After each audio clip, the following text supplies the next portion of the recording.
Hey there, everybody. How's it going? What's up tonight? Carpo here for a late night, kind of a token ramble here. To start right off, I haven't done very many just rambling videos in a while, but I really enjoy doing these because I have a lot of things that are on my mind that, I usually mention outright that it's just a rambling video, but I also do have ideas of things I want to talk about. But yeah, it's late at night, and I've just been thinking about it all day, of all these different ideas and things that I guess, things that move me or things that are important to me in life. And I take life with a kind of a half joking Zen type attitude. Things are just what they are, I'm not hugely. I'm very accepting of the way that things are, but I'm also trying to portray at least my viewpoint in hopes that, it's hard to describe, not to change other people's viewpoints on everything, but only on some things. And when people say, well, why can't everyone just live together and just not have to be telling others what to do or judging others? And it's like, to a limit, that's absolutely true. Individualism, allowing everybody to think the way they think. But then you start seeing how certain people think about things that harm others, or their policies harm others. And that makes it difficult to support that kind of bullshit. So the world we live in now is just changing. I mean, it always is in flux. Everything's changing. And of course we knew it would. It changed the minute that we had the ability to speak. It was consistently moving along to what it is today, which is a crazy world where, two nuclear armed leaders, for example, are arguing like children about who's tougher, who's got the bigger dick, pardon my language. But when you have, so many people who are, powerful people who have that attitude, it's hard to not to look at the world and say, wow, how did we get here? How did we get to this point? But I can't focus on all that shit in my life. One of the things that I try really hard to get away from that kind of stuff. It's like I have to pay attention to what's going on, but I'm much more interested in the things that really move me. Life is short, you want to enjoy it and have the most fun you can, but you don't want to be a selfish prick. So, we still have to put in a little bit of effort. I'm actually, I think a lot about how people view nature as something separate from themselves. And when people talk about going out into nature, I always have to say, you're always in nature. And people usually laugh and they say, yeah, they know what you mean. But no, really, you are always in nature. It's not that we've just separated ourselves because we, only because we think we're superior to nature, but really because a lot of people think that humans are a scourge on this planet. And, I can't say I blame them, but it really depends on, how you see humans and which humans you observe. I try to see the good, but we are separated from nature. A lot of people, they're not even interested in going out anymore. This is how camping became a thing. Our cities are so big, that back in the 50s and 60s, camping became popular. And to this day, I grew up camping, and I still do whenever I can. But it's kind of funny that we work so hard through all these, tens of thousands of years to finally be able to have, heating and air conditioning in homes. And yet we pack up and, rough it, so to speak, and go out and get all this shit ready so we can go out and be in nature. And I'm not making fun of that because that's something that I do myself, but it really makes me think about, what that means. Because I view humans as part of nature, just kind of a nuisance in some ways. But some people don't even want to get out and see things. They're not even interested at all in learning anything about the world around them. And that just blows me away. I was talking with someone the other day about how the eclipse that's coming up, it's in about a week and a half now. I am so excited to see this eclipse. I've become more and more excited over time. It was about a year and a half ago or so that I really I looked for motels to see if anything was available down there along the path of totality. And since I live near Portland, Oregon, that I could just get there within 5 hours. Over time, my wife and I got tickets to a festival called Symbiosis, which is basically like a refined version of Burning Man, where the same type of crowd, hippies, if you will, but many type of electronic music. It's very oriented towards that community anyway. 7 stages, 7 days, 300-something acts. It's wild, and at least a dozen of my favorite bands that I enjoy, and DJs. So we said, what the hell, we'll take the kids. Kids are free. We're going to go down there. We're going to have this great event and see the Eclipse. And at first I was really excited about the festival, and being able to see the Eclipse was awesome too. Now I am so excited about the Eclipse, sometimes I forget I'm even going to the festival. And I don't know. It's funny because I went and watched a bunch of YouTube videos on eclipses, and I've seen eclipses online, but I've never seen an eclipse, of course, myself. The last one to cross in this area was in Portland in 1979. I was only 4 years old, so I heard a quote that people keep repeating. If you think you've seen an eclipse, you probably haven't seen one, and I guess that would be true. Seeing totality would be something amazing. I'm just praying that the wildfire smoke stays away and that it's clear and all that. But anyhow, back to nature, it's not that you have to, I don't know, when I hear people call people tree huggers and nature-loving hippie, things like that, which I myself have been labeled hundreds of times by people. I mean, from the time I was about 15, when I was younger, I was kind of a hesher, which I guess to explain, a heavy metal, I listened to Metallica, Megadeth, went to heavy metal concerts, Iron Maiden, wore black t-shirts, had long hair, and then I turned into a skater and gradually morphed into this hippie kid at 16 and started wearing tie-dyes, going to Grateful Dead concerts, and that became, my obsession for a while, that alternative lifestyle. And I know damn well why. It's because I tried LSD, and that experience of LSD dozens of times before I ever even tried mushrooms. It was everywhere back in 90, 91, and you didn't even have to look for it. It was right in front of your face. You walked down to Pioneer Square in Portland, and people would put their finger on the tongue, and you could walk up and you'd buy a few hits for 3 for $10, 4 for $10, and split them with a friend and have a great time. And I took those experiences for granted, but it took me until recent years, in the last decade or so, to see that I had grown differently than a lot of the people I grew up with. It really put me in connection with nature. I think when I was about 17 years old or so, maybe 16, we went down to this park called George Rogers Park in Lake Oswego, Oregon. And we all took some orange sunshine, went wandering around for the rest of the day. I walked into the woods and I sat down on this bench, and it had some carvings and writings on it, and we called it lovingly bench. And so I went out there by myself, and then I got up off the bench and I walked back to the main trail, and I looked down and I saw this flower. And I kind of kneeled down. I don't remember if I, sat or huddled or whatever, but looked at this flower, and all of a sudden the whole thing dissected in front of me. Everything, stamen, pistils, pollen, petals, stem, everything. And it was all at once. It's a feeling that if people have had it, they understand what I mean. And if not, then I can't explain it. That moment, I just understood the complexity of nature. Not in a way that I got it or understood it, just I knew how important it was to revere nature at that moment.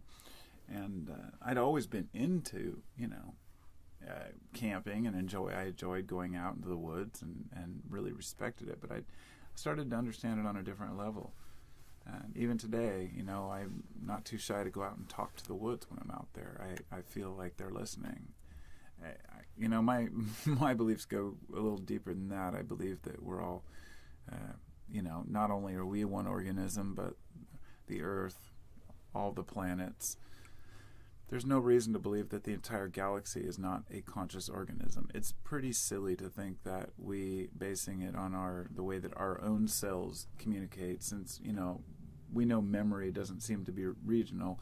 It could be located anywhere. The case of the 40-year-old man who went in recently and found out he only had 10% of his brain, but he'd never had a problem, had a job, everything was, fine. Memories and all that aren't necessarily localized, is the point.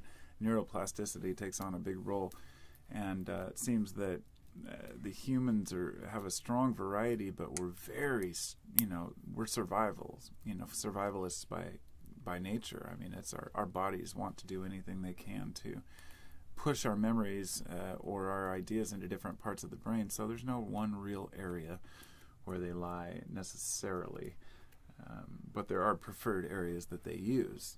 It's like, and seeing the way that the human mind seems to be like the neural connections in the universe, it makes absolute sense. In other words, Gaian hypothesis, Gaia theory, whatever you want to call it, that the Earth is conscious. From what I understood, it was like 17 of the 18 conditions were met for the Earth to be a living organism. And I was curious to know what the last one was that it didn't meet. And it was reproduction. And then instantly I thought of my theory of how bacteria may have raised us and evolved us to transport them around, to create spaceships, to fly humans out into space and spread bacteria into other planets, or sending out probes that, have this bacteria. Wild speculation on my part. Absolute nonsense theory to most people. But I have no reason to believe that bacteria as a whole aren't just as conscious as we are as humans. The only thing that would be required to make this possible would be a connection we can't see. And holy shit, are there many of those out there. I'm not one to believe in everything, but I do believe in subtle energies and energies that are not yet measured, and I'd be a complete moron not to. I mean, look at what physics tells us, that dark energy exists. Nobody's ever seen it.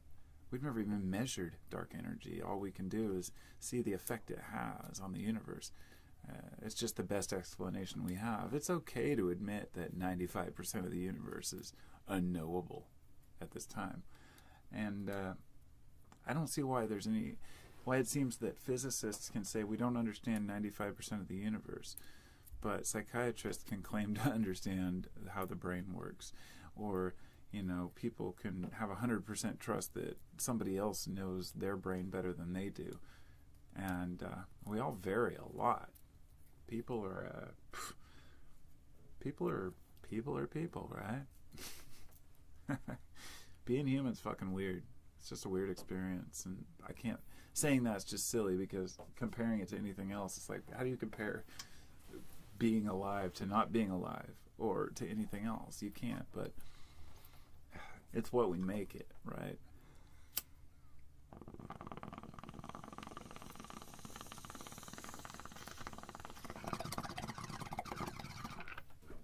I had to pause there for a moment. There's several things I'd really like to talk about. I wanted to make another video about opiate overdose and what a problem it is, and I don't know if I should just make that here, since I'm just making this video, because it seems like, what do? You have people out there who are junkies, who choose to be junkies, and you want to help people, but that people have to help themselves. That you can't, convince anyone to quit, and that's not the idea. I just think about it because, as a Kratom vendor, believe me, I put myself out there through YouTube as well as someone who understands the opiate crisis. Then people find out I sell Kratom, and then they go to my send me emails with their life stories and telling me, how all the horrible situations they've been through, and ask for my advice. And it's really hard to give advice to people when I don't know any better. The best I can do is give my opinion on it, and I'm totally cool with doing that. It's sad to hear all the different stories that people have about the things that they've been through in their lives.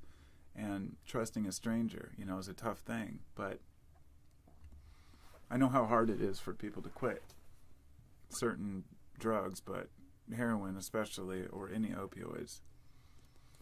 And that's why the crisis has become so bad that, it's hard to know. Some people don't want help. The long-term cost of it is not just... Yeah, well, I'll save that for a different video altogether, because I have some facts and figures written down. The Forbes top 20 list, Raymond and Beverly Sackler made the list at number 14, I believe. They're the creators of OxyContin. And, it's really nice to see these billionaires out there making their big pharma ends when the rest of us are, seeing the results of what that kind of marketing strategy brought. But anyhow, so this Eclipse festival that's coming up, I'm pretty stoked to go to it. It's going to be kind of wild. We're not sure exactly how we're going to do it, but I've noticed that, I play by ear. I just see what happens. We don't even really know what car we're taking because we don't have a truck or anything big enough to take what we have. And so, we'll see. But, I guess I'm going to finish this up, but I wanted to say that, the people might notice I haven't made as many videos lately. If you watch my videos regularly, you might notice that I've only uploaded one every few days lately. And